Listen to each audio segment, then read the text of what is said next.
John, naming the Ashes squad, can you read out the 16 Australians that will be sent to England for the Yes, Ashes? certainly. The national selection panel has decided on a 16-man squad.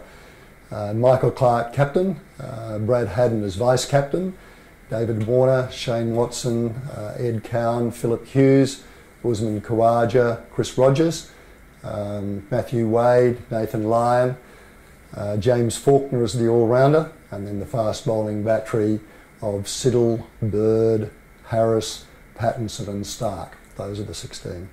You've mentioned a couple of new names there, Faulkner and Rogers. Faulkner at the other end of the spectrum, a young guy coming in, getting a great opportunity, and Rogers a seasoned campaigner getting another go. Yes, you're quite right, each at the end of the age spectrum there. James Faulkner has impressed over the last 2 or 3 seasons. He came into the Australian ODI side and having played some T20 international before and is impressed greatly as an all-rounder, a bowling all-rounder. But he's never long out of the game. He gets wickets, he makes runs, he forms partnerships, and his performance in the recent Bupa Sheffield Shield final was outstanding. He's a player of the future, and he really has impressed in international colours before. And then Chris Rogers, he's been a prolific run scorer over many, many years, both in Australia and in England. He's played many seasons in England. And I think over the last 4 seasons there, he's scored over 5,000 runs at an average of over 52, including 17 centuries. So he knows the England scene very, very well. And he's come into the squad at the exclusion of Steve Smith, who was our sort of spin bowling batting specialist in India. Steve was very unlucky not to get selection, and he's certainly a player of the future as well. Does that mean Rogers automatically comes into the Australian batting lineup somewhere, or will he have to earn his stripes? He's one of 7 batsmen, so that's as far as we've got at this stage. It's very likely that we'll play 6 batsmen, a keeper and 4 bowlers in England. Shane Watson has begun bowling in the IPL, so we're counting on him as being as an all-rounder. But Chris is one of 7 batsmen, and it's likely that we'll be playing 6, and we'll see what those 6 are at a later stage. The Ashes, I mean, the first test I think is, I think it's 11 weeks till the start, so there's a lot of water to go under the bridge before then. Now you've mentioned Haddin there as the new vice captain. What's the selection panel theory behind that? And does that mean that Matthew Wade is going to be relegated to secondary keeper now? Yeah, look, for a long time we've been saying that Matthew Wade and Brad Haddin we consider as the best 2 wicketkeeper batsmen in Australia. Over the last month or so, the national selection panel has been of the view that it's the Ashes test that Brad Haddin would be the keeper. His glove work is very good, his batting form is very good, and of course in the last 2 Ashes series he's done particularly well. And we feel that with the importance of the Ashes and the pressure that will be on, an experienced hand with the gloves on will be very good. Matthew Wade, 10 years younger than Brad. He's a very good cricketer and a player of the future. And I spoke with Matt today, and we regard him very highly, but we think Brad Haddin is the wicketkeeper batsman for the Ashes series.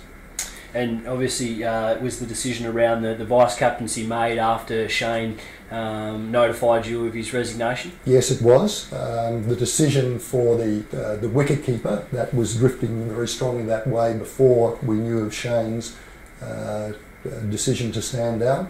And with Shane standing down, the national selection panel were unanimous in thinking that Brad was the obvious one to be vice-captain. His experience will be invaluable. He's played a lot with Michael Clarke before, and he'll be the ideal support for Michael. You've only picked 1 spinner, Nathan Lyon. Do you see that the fast bowling brigade are going to be the most important ones in countering the England batting lineup, or will Nathan Lyon still have a role to play over there? Oh, look, we see Nathan Lyon as having a role. I mean, the options that we have are to play 4 seam bowlers, or 3 seam bowlers and a spinner, which is more likely, so that we see Nathan as playing a real role. The England batters, I think 6 of their top 7 are right-handers, and there is merit having the ball going away. But Nathan is our leading spinner. But there is the option, we've got 16 players named there, and we're stating quite clearly that if there is a need for another player to come into the squad, if we needed 2 spinners, then we had the option of doing that. But it's difficult to contemplate playing 2 spinners in a Test 11 in England at this stage. It's obviously it was a difficult tour of India. I'm sure that you would agree that the selection panel wasn't happy with the performances there. How are we going to turn around, and how do you rate the chances of the Australian squad that's shown? Well, the tour to India was very demanding, and our lads didn't perform as well as we would hoped. Basically, the performance was not acceptable. And my sense, and sort of Michael Clark and the team, I think that's galvanised the team. There's a couple of months off, and I think we will really gather ourselves, go through the Champions Trophy, and be very focused on the Ashes. I think we'll be very competitive in the Ashes. England have a very good, a very experienced, a very settled side, and we'll certainly go into the Ashes as underdogs.